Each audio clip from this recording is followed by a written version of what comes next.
Welcome to the Youth Times Special Edition with me, your host, Vanessa Zeke Ado. Bilateral diplomacy, as we all know, is very vital in ensuring the solidification of the cordial ties that exist between countries for mutual growth and development. And these growth strategies tend to form the building blocks that help the youth in attaining their dreams and aspiration. Joining me on the show today to probe on the 60 years bilateral relations that has existed so strongly between Denmark and Ghana, SDGs, higher educational opportunities, and assistance to the country to attain Ghana Beyond Aid is none other than the man behind the office, His Excellency Mr. Tom Norring. He is the Danish Ambassador to Ghana. This is the Youth Times Special Edition with me, your host, Vanessa Zeke Ado, on GracedLife TV. Don't go anywhere, the show commences shortly.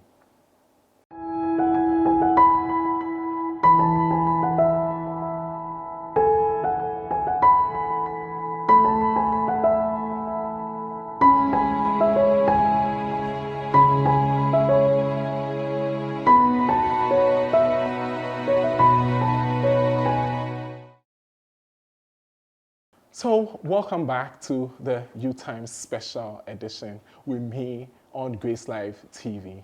You're welcome, Your Excellency, to the Youth Times show. Thank you, and Akwaba here to my office at the Danish Embassy. Akwaba, velkommen, hvordan har du det? Jeg har det meget fint. I'm feeling very fine, thank you. That's great. It is such an honor to have you on the show. And having served as a staunch diplomat over the years, you've served as the Danish ambassador to Australia and now serves in Ghana. In brief, who would you describe His Excellency Mr. Tom Norring? How I would describe myself? Ooh, that's a good question. Well, first of all, I am, as you said, a seasoned diplomat, Right. for no other reason. I've been a diplomat, worked in the Foreign Ministry of Denmark since 1987, so that's a few years in my baggage, in my backpack, so to speak. I have had a very broad career. It has been, for a lot of the time, focused very much on general foreign policy and on security policy issues. Very much on European affairs and Western affairs. So I've been posted in my early years in Washington, D.C. That was my first posting back in 1990. Wow. I have then, in 96 to 2000, I was at NATO in Brussels. NATO is the North Atlantic Treaty Organization for security amongst the Europeans and the Americans and the Canadians. So I've had a background there. Then I've been part of management since 2001, dealing with Nordic affairs first, then head of personnel, or HR manager, as is more commonly known today, in the Ministry of Foreign Affairs, until I was appointed ambassador in 2007, January 2007, to Greece. Spent almost 6 years in Greece as ambassador. Went directly from there to Hungary for 4 years. Wow. And then directly from Hungary to Australia for 4 years. And then exactly a year ago, I then went all the way from the other side of the world to here, to Ghana. To the center of the world. To the center of the world, Ghana, to Accra. Right in the center. Right. Of course, it always matters where you look from. But yes, I see it that way too. Definitely. Thank you so much. That is a very rich portfolio you have there. Now, coming to Ghana, how has the situation been? What did you, first of all, hear about Ghana? And when you got here, what really got you settled and be like, wow, this is the place? Well, first of all, I have to say that Denmark and Ghana have a rich history. You mentioned a little bit before, and we can come back to that, our 60 years of diplomatic relations. But our historic relations, our ties, go back way further, for sure. 400 years, more than 400 years, actually. Today is maybe something that some have forgotten, but certainly not those of us who are preparing for a posting in Ghana. You don't forget, and I also knew about the history that we had. Maybe not one of the highlights of our history, but it's a fact of life. This is the history that is the history of Ghana. It is the history of Denmark. It is a history we have together. And I think one of the things that I was preparing for very much was that we had this slave history. Right. And very, very importantly, I was impressed by the reception I got when I came here to Ghana, Right. that this is not an issue for us. This is not a bilateral problem, an issue that we have to deal with every day. Right. I think the important thing is that we know our history and that we recognize that's where we're coming from. And as with all things in history, that we learn from history. Right. And I think we've done that. I think Right. both countries have learned from that history Right. and made the best of it. And Right. today we have a fantastic relationship. That's one thing that struck me, was that this is not a hindrance to a good relationship here. The other thing that struck me, and I think we just started out, and I started out by the only word I know in Ghanaian, and that is akwaba. Akwaba. I have to acknowledge that. But that's a very important word. And I think it's a word that actually signifies Ghana and Ghanaian people, much more than I had thought when I came here. I think many colleagues have also said they feel welcome when they come here. That's right. But I also felt very welcome when I came to Australia. I felt very welcome, and I'm now married to a lady from Greece. So I can't say I haven't been welcomed other places. Right. It's not like that. And also Hungary was a welcoming country to me. But I have never felt such an immediate welcome, openness, understanding, hospitality than the one I felt when I met Ghanaians for the first time. Thank you. So I think that's something that really struck me in a very, very positive manner, Right. and something that I have said to your president, I have said it to other high-level contacts that I have met over the first year I've been here, Right. Right. that this is something you should really be proud of and continue to show, because this is the mentality, this is the backbone, or one of the backbones maybe, of Ghanaians and Ghana. Right. Thank you so much. And looking back at such historical journey with Denmark over the past 60 years, such strong ties, what has the past 60 years of these bilateral diplomacy been for both countries, and where do we see it in the future? Well, I think to go back, this has been one of the countries that Denmark, has focused on in our so-called bilateral development assistance. Great. I should tell you maybe that Denmark is, yes, a small country. We're only 5.8 million people, 5.7 I think, even. But we have one of the strongest bilateral development programs in the world. We are amongst the only now 4 countries in the world that live up to the United Nations goal of the rich countries delivering 0.7% of the GDP in development assistance, bilateral and multilateral. We also give quite a lot of assistance to the international organizations, the United Nations, Red Cross, etc. So there's actually only 4 countries in the world now that do that. We're very proud of that, and we're very proud that we have a political system that has, although we stretch in our parliament from far left to far right, we've always managed to have a very, very strong majority behind our development assistance policies. We continue to do that, and I think that's a very, very strong sign of my country's solidarity with the rest of the world. It's a very strong sign of our wish and will to contribute to, well, we won't get rid of poverty, but at least to reduce the poverty in a global manner, and also to contribute where humanitarian disasters hit.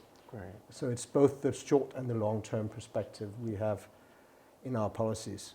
Africa has been the primary focus all the time. Ghana being one of the countries, Tanzania, Uganda, Kenya, have also been other countries where we used to give development assistance. Zambia, for instance, Zimbabwe, South Africa, both during, not to South Africa during the apartheid times, but to the anti-apartheid movement during the apartheid times, and after that, strong assistance to South Africa to rebuild as a democratic, non-racial nation, or race discriminated nation, Right. Free of apartheid. This has been very, very important for us to focus on Africa. We've also focused on other areas in Asia, also in Latin America. But today, I will say, when we look at bilateral development assistance, it's mostly in Africa. Today, more and more looking at the very fragile states.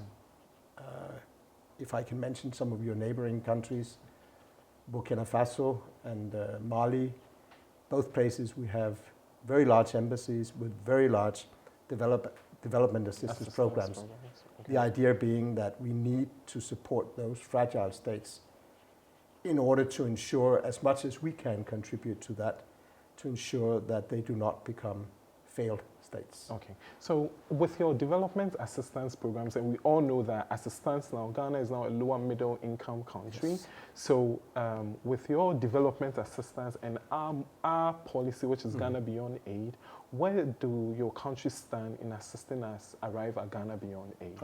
I understand your question, and that also leads me to tell you that actually by the end of last year, 2020, Great.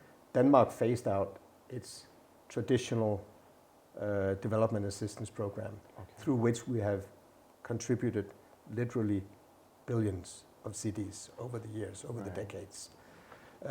We did that exactly with the outset, or from the platform that Ghana has now reached in terms of its economic development, becoming a lower middle income country, and taking into consideration Ghana's own policies of Ghana Beyond Aid. Right. So already around 4 years ago, we started negotiations and talks with the Ghanaian government and other stakeholders to inform them that we were going to phase out our traditional policy. What we have done then is that we have called it from aid to trade. This is our policy. Wow. This is our side of the coin of the Ghana Beyond Aid. And as I said, the phasing out of the traditional assistance happened last year. That does not mean that we don't have continuous programs here. For the next couple of years, we'll have transition programs. We will still be supporting CSOs, civil society, NGOs in the field of good governance, judicial affairs, support for organizations and such as, for instance, the National Peace Council. Right. Denmark was the first country to actually bilaterally support financially and otherwise the National Peace Council in their endeavors to, amongst others, secure that you have free and fair and democratic elections. Right. So we're continuing these efforts also for the years to come as transitional assistance. We will also politically continue to support that. And I should say, and maybe this is the right place to do it, or we can come back to that, this is really an area where we have to be very, very clear, not just Denmark, but a lot of our friends, your friends, that we should be there to continue to support and ensure the ongoing democratic development in Ghana. Ghana today is what we often call a peaceful and democratic oasis in a somewhat troubled water. Right. And without too much finger pointing, I think we can look at neighboring countries. It is not wrong to look at the situation in the Sahel. It is not peaceful. It is not stable. Right. It is not wrong to look at the situation just a week ago, not more than a week ago, Very in Guinea, where you had a military coup, which proves that things are not stable in the neighboring environment. We know that there have been less democratic, let's say, transfer of power, or rather maintaining power in neighboring countries. These are issues that are important. We follow them closely. I'm also ambassador, and we are ambassador also, or embassy also, to the neighboring countries of Togo, of Cote d'Ivoire, Liberia, Sierra Leone, and Guinea. So we follow that situation closely. And it's important that Ghana, the Black Star of Ghana maybe also becomes the star of the region, and that we can continue to support that with our political and other means. And this is what we are continuing to do. Right. Ghana is challenged, the region is challenged from the neighboring countries, but also, for instance, the area of the Gulf of Guinea with pirates and other kinds of illegal activity on the waters, which pose a huge danger to international shipping, to the countries on the coastline, and to the economic development of those countries. And you may say that, well, it may hit a ship or two out there, but will that hurt Benin, Togo, Ghana, Cote d'Ivoire? Yes, it will. Of course. Considerably, because it raises not only awareness, but uncertainty by the international shipping, in the international shipping environment. Of course. And the impact of that is that the produce, the products that you get from the international trade through the waters, through the international merchant shipping, well, those products are simply going to be more expensive. Right. So my analysis would be that if we don't put a stop to the piracy issue, we will see an increase in prices in all the coastal states here in West Africa. That means that when you go and buy something for your children, for your family, whether it's daily products or it's Christmas gifts or birthday gifts or whatever it is, it is just going to be more expensive. Right. So it has not only an impact on the immediate sense of security, but also a heavy impact on the economic development of the countries that otherwise want to secure a very strong and positive growth. Right. Thank you. And actually, I want to probe on the huge impact that it has on our youth as a noun. And do you think the Ghanaian youth is able? Are we threading the good paths for the past year that you have been here? What's your idea about the state of affairs of Ghanaian youth? Of the youth, of the Ghanaian youth? That's a very broad question. We're talking about a population of 30 million people. Most of them actually being what I would call youth. I don't know how much the percentage is, but I know that the majority of the population is 25 and younger. Right. So we're in a situation where those who have not yet put themselves in a situation where they are empowered, where they're part of politics, where they're part of business yet, but they are actually the majority of the country. Right. I think a good starting point is education, good schooling from day one. This is not something that can be taken for granted. I think Ghana has taken huge steps over the years since becoming a democracy, but even before that, there were steps in the right direction. But it's a long road. It doesn't happen overnight. But what I see today and what I have experienced today in the first year I've been here is that there is an enormous resource base in the youth in Ghana. Right. And that is with a lot of caveats. But I think there's enough young people with a sufficiently good educational background. And I'm not just talking about higher education, university degrees, but also good skills. Good vocational skills that can be built on and should be built on. I think what I have experienced when I go around in the country so far, for instance, going to Tamale in the northern part of Ghana, visiting youth organizations there, visiting also, for instance, there's something called H.E Academy up there that really takes on board young people who have ideas, creative, innovative ideas, who want to start business at a very young age, and who maybe otherwise would look in the northern part of Ghana towards leaving Tamale and going to Accra, to further their ambitions. They can now stay there. They have ambitions, but they can stay there because there's a certain fertile ground for them to develop their skills and their wishes to actually live out their ambitions. Right. Because if you don't have that chance, you move, and you cannot. You see it. I mean, I know Accra has been growing every day, and there's nothing unnatural about that. That is a trend everywhere. Mm-hmm. But it's important that there's also places in the rest of the country where youth feel that they have an opportunity to develop their ideas and develop themselves. Else we'll see that you have this move from countryside, rural areas, to the great city, to the urban areas. And to be quite frank, they can't all make it there. They won't all make it there. Mm-hmm. But what I have seen is, and that's back to your question, an enormous pool of talented young people that I would say quite bluntly bode well for the future of Ghana. Great. If they are also given the right opportunities.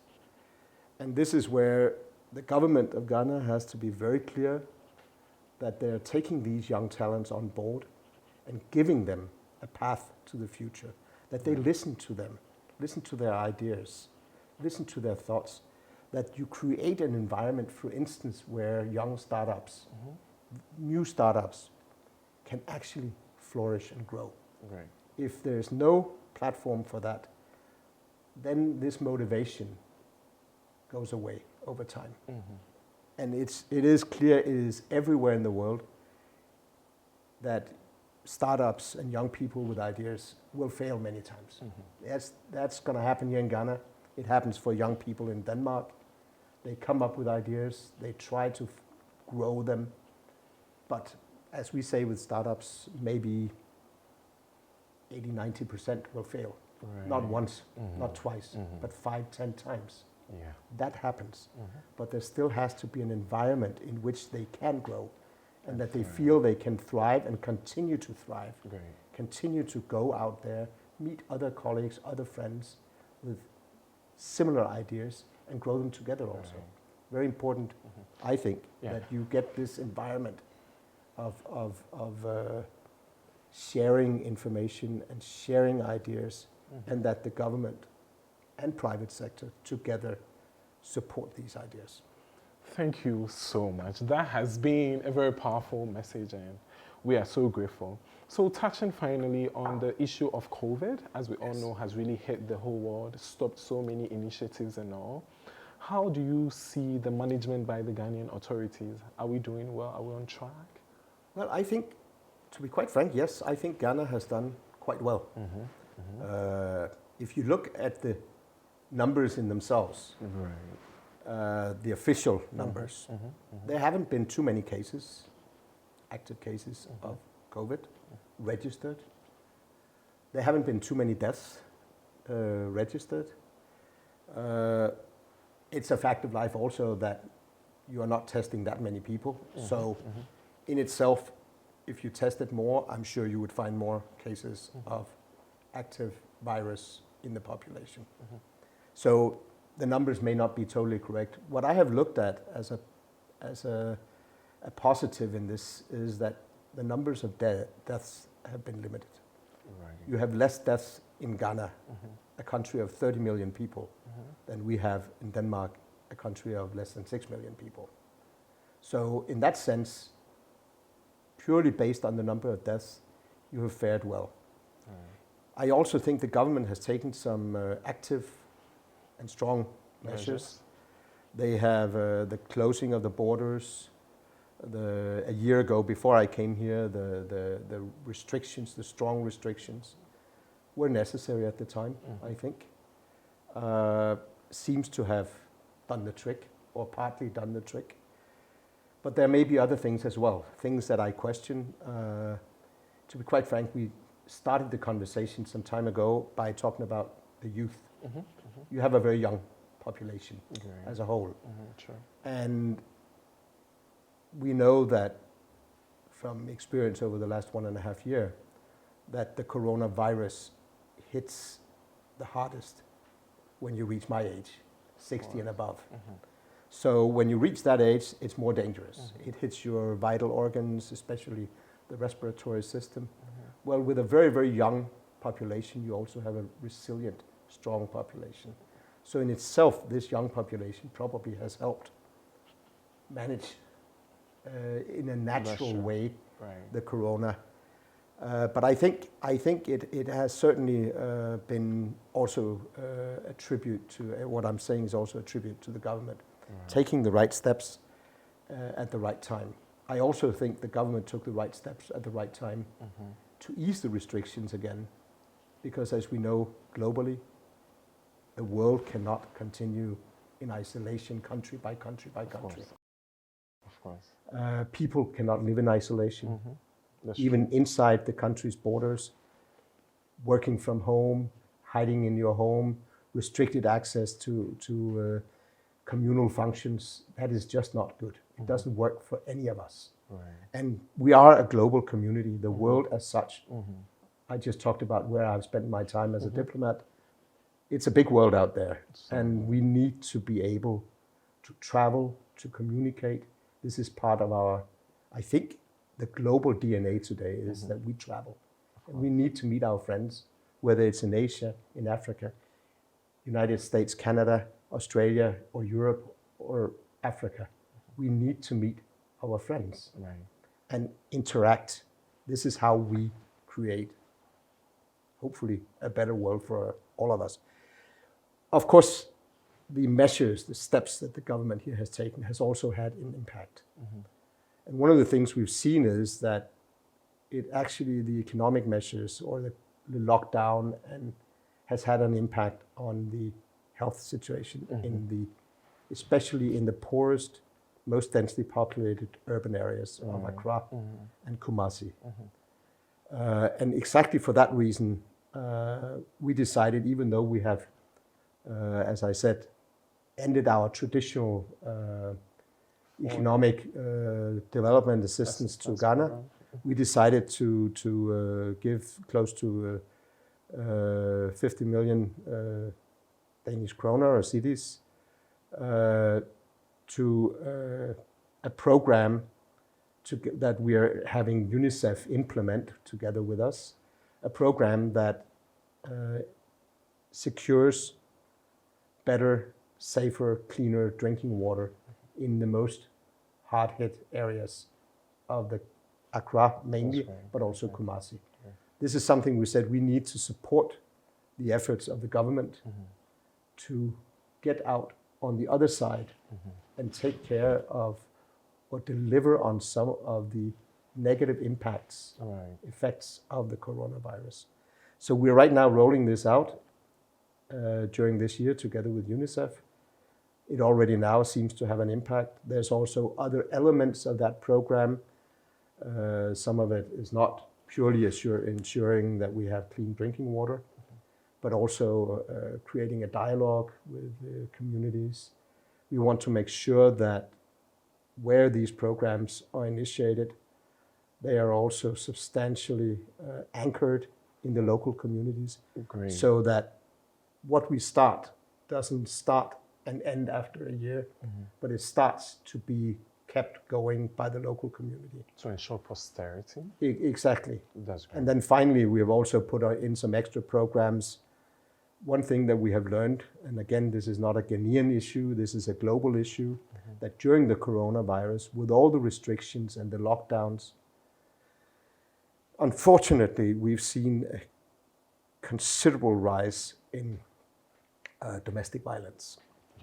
Unfortunately, I know it has happened here in Ghana. It has happened in my country. I was in Australia when the coronavirus broke out. I followed it for the first year there, or the first half year. We saw it already after half a year, how the domestic violence went up considerably. And what we have done here is to take, also because of that, take the initiative, for instance, to build on another program that we have had in the past, and that is to have courts for domestic violence in every region. Now you have today 16 regions, but there are only 10 regions where you have these domestic courts for domestic violence. We have taken it upon ourselves as part of this project also to see if we can get a dialogue with the local authorities to ensure that such courts are also built up in the last 6 regions, because that way we will tackle yet another negative impact of the coronavirus. Right. Thank you so much for having us, for coming on the show as well, Your Excellency. We are so grateful. Your final words in just a minute to all the youth, to all Ghanaians watching, finally, what do you have to say? Well, this is your camera. This is my camera, and I will speak directly into it. Exactly, right. To the Ghanaian youth, or those who are watching the program at least, but maybe even those who watch the program can pass on the message to others. About is education. The opportunities are there. Young people, kids and young people, please make sure you take the opportunities that are there. Make the best of them. It may be that when you're in 5th grade or in 10th grade or something like that, you feel you'd rather play football, and that's a good thing too, absolutely. But concentrate on your school, make sure you get the best out of it, and work for a future for yourself. I think that if we are to be honest, the future lies in the youth. It doesn't lie in people like me. I'm 62 years old. I think I've had my youth. I try to be youthful once in a while, but that's not the same. The future lies with the young people. Thank you. They will be the future leaders of Ghana. I just hope that the current leaders of Ghana also recognize those that will be the future leaders of Ghana and give them the opportunities they deserve. If they do that, and with the development that we are seeing in Ghana, I see a bright and wonderful future for Ghana. There's an old singer, unfortunately died many years ago, Louis Armstrong. And his best song, in my view, is What a Wonderful World. And he was actually asked many, many years ago why he saw such a wonderful world. There's poverty out there, there's trouble. And he said, yes, but if we all brave it together, this is a wonderful world. Wow. We just have to, take each other in each other's hands and move in the right direction. Great. And then play that song one day. You'll enjoy it. I enjoy it every time I hear it. I will. Thank you so much for coming. Well, thank you for coming to the embassy. Thank you for It's been a pleasure. Us. Thank you. Same here as well. So coming from him, the power lies in us all as youth to make a change in our country. Until then, the show comes your way same time next week. Do keep safe and take care. It's bye for now.